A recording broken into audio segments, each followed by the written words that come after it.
To begin with, the stigma around mental illness is something that we have created as a society. It's something that has resulted through a process of learning, through a process of observing, and something that we as a society have come to believe in. The formation of a stigma is a process in which a person comes to associate certain negative characteristics with someone who may be going through a mental disorder.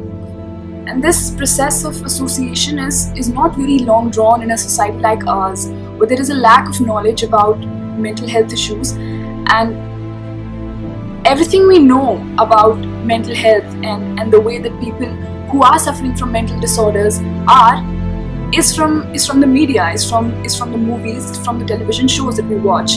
And the media always tends to exaggerate certain things. And there are a lot of types of mental disorders, and we don't really need to go into all those details to understand that they're different from each other, and the persons who are actually experiencing them experience their disorders and their problems in different ways.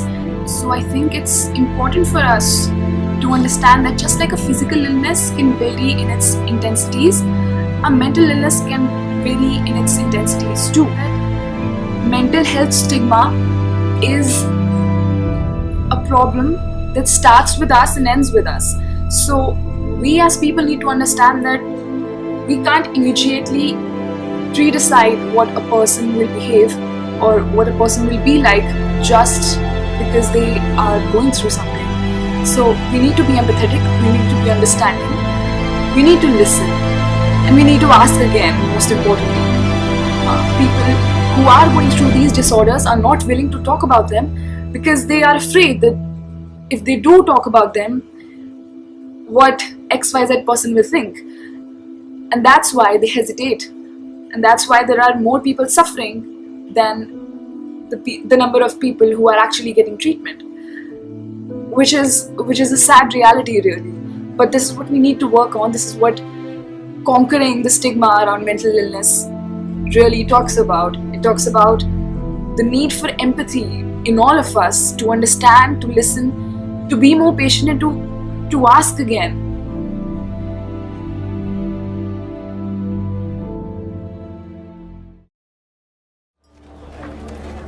Every week, people from across India flock to Chalisgaon, a remote village outside of Mumbai. They come looking for a miracle.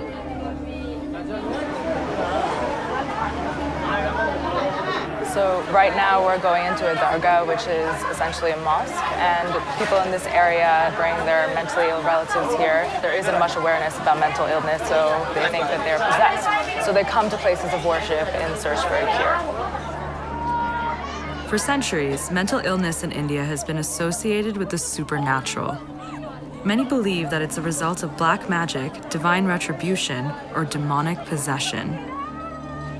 This dargah is a shrine to the Sufi saint Baba Azad Pir Musa Qadri.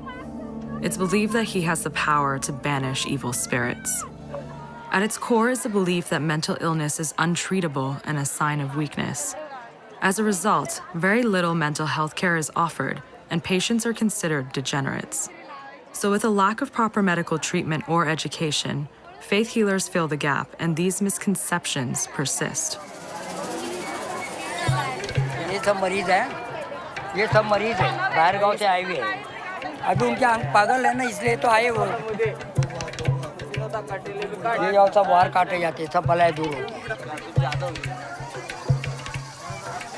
ये सब बला दूर हो जाती है तकलीफ जो होती है वो दूर हो जाती है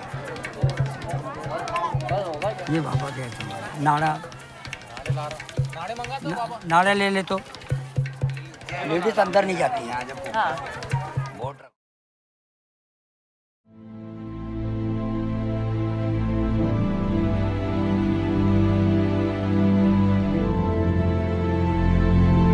Mental illness will never affect you. Researchers estimate that as many as 1 out of 5 people experience mental illness at some point of their life. They can be your family, friends, co-workers. Mental illness is an excuse for poor behavior. People with mental illness may behave unexpectedly sometimes, but it is a important to understand that the illness is the cause of the behavior and not the person. Bad parenting causes mental illness. No one factor can cause mental illness. Mental illnesses are complicated conditions that result from biology, environment, and life experiences of a person. Family members and loved ones do have a big role in support and recovery.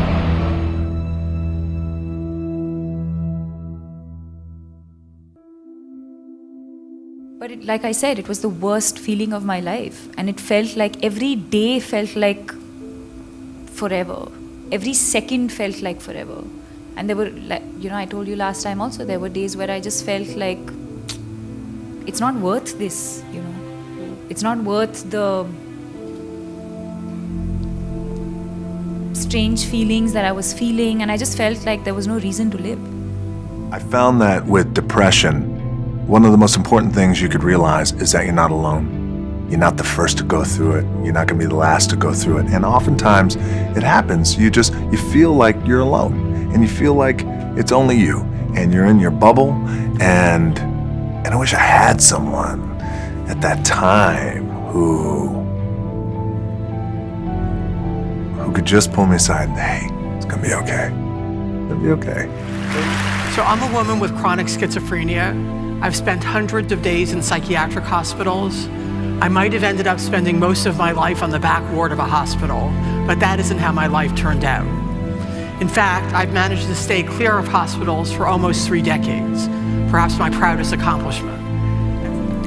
As a young woman, I was in a psychiatric hospital on 3 different occasions for lengthy periods. My doctors diagnosed me with chronic schizophrenia and gave me a prognosis of, quote, grave. That is, at best, I was expected to live in abortion care and work at menial jobs. Fortunately, I did not actually enact that grave prognosis. Instead, I'm a chaired professor of law, psychology, and psychiatry at the USC Gould School of Law. I have many close friends, and I have a beloved husband, Will, who's here with us today. I am a mother. A father. Son. Daughter. Brother. A sister. I am a student. A stay-at-home mom. Construction worker. Volunteer. I am loving. Smart. Funny. Generous. Way too generous. I am all of the amazing things you see. But there's something you can't see. Or don't see. Something that I don't let anybody see. Like when I'm alone. In a room full of people. I can't get out of bed.